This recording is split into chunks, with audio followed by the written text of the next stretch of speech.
자, 이제는 뭐 살아계신 분들도 점점 줄어들고 있죠. 강제징용 피해 당사자분들, 이분들이 상당히 중요합니다. 정부의 해법에 크게 반발하고 계신데요. 이 가운데 어제 양금덕 할머니가 언론과 인터뷰를 했습니다. 일본이 우리에게 잘못한 만큼 윤 대통령은 일본에 사과를 요청해야 한다. 왜 죄 지은 사람과 배상하는 사람이 따로 있냐. 제3자 변제 방안을 통해 마련한 기금을 절대 받지 않을 것이다. 이렇게 얘기하고 계십니다. 그리고 피해자 측은 일제 강제동원 피해자 지원재단을 방문해서 내용 증명을 냈는데요. 배상금을 변제하지 말라는 그런 내용입니다.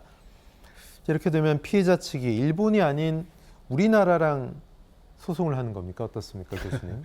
그렇게 됐죠, 예. 결국은. 이게 제일 우려스러운 대목입니다. 일본은 지금 의기양양이에요. 아, 한국이 드디어 반성했구나. 네. 정말 상식적이지 않게 우리는 돈 다 줬는데 이제 와서 또 달라고 하는구나. 이게 예. 일본의 자세였거든요. 물론 일본 내에도 양심적인 세력이 있습니다. 우리가 반성해야 된다. 이런 세력이 있는데 오히려 우리가 외교를 통해서 그걸 갈라치게 하고 일본 내에 반성하는 목소리를 키워야 되는데 결과적으로 어떻게 됐냐? 후미오 총리의 인기만 높아졌습니다. 일본 보수의 논리만 강화됐습니다. 네. 일본은 점점 이런 보수 우익 목소리로 통일되고 있습니다. 그럼 우리나라는 어떻습니까? 우리나라는 오히려 내분 상태에 빠졌습니다. 이제 과거는 덮자. 과거에 소녀 상인이 뭐니 이런 거 왜 자꾸 하냐? 또는 한쪽에서는 과거를 잊으면 안 된다. 이렇게 우리가 내분에 빠져버렸어요. 예. 결과적으로 이것이 결과적으로 우리의 그런 제3자 변제 방식으로 시작된 이런 문제가 한두 가지 문제로 끝나는 것이 아니라 우리 국민들을 갖다가 소위 과거의 국가보안법처럼 네. 또 하나의 보수와 진보로 나누는 또 하나의 분열의 어떤 구심점으로 쟁점으로 예. 영구히 남게 되지 않을까. 그런 점에서 본다면은 국론 분열에 어떻게 보면은 불씨를 던졌다. 이렇게 볼 수도 있는 거거든요. 네. 그런 측면에서 지금 피해자들을 설득하지 않고 제3자 변제 방식을 통해서 저자세로 나아간 게 결국은 단순한 문제가 아니라 우리 국민들이 둘로 갈라지게 되는 계기가 될 수 있다는 점에서 우려되는 거죠. 네.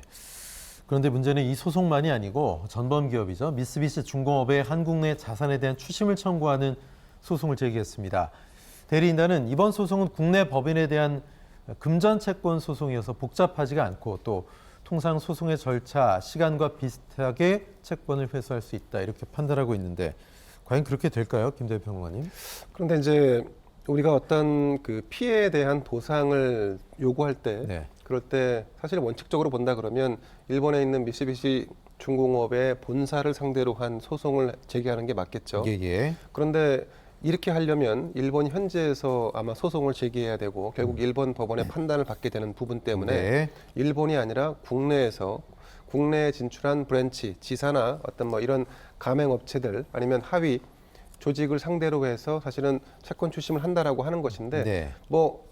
취지는 이해합니다만 사실은 근본적으로 얘기하면 본사를 상대로 한 소송을 제기해서 거기에 대한 승소를 하고 그다음에 채권 추심을 하는 방향으로 가는 게 기본적으로 맞지 않나 이렇게 생각을 하고요. 예. 그리고 이제 만약 국내 법원의 판단이 국제 어떤 재판소의 판결이었다면 아마 일본의 대응도 좀 다르지 않았을까 생각을 하는데 이게 이제 국내에서 있었던 더군다나 한 5년 터울을 두고 어떤 재판의 결과가 바뀐 거 아니겠습니까? 이 부분에 대해서 사실 일본은 1965년까지도 아니고 2013년 그리고 2018년에 있었던 이런 판결이 뒤바뀐 부분에 대해서 사실 불쾌감을 표현한 것 같습니다.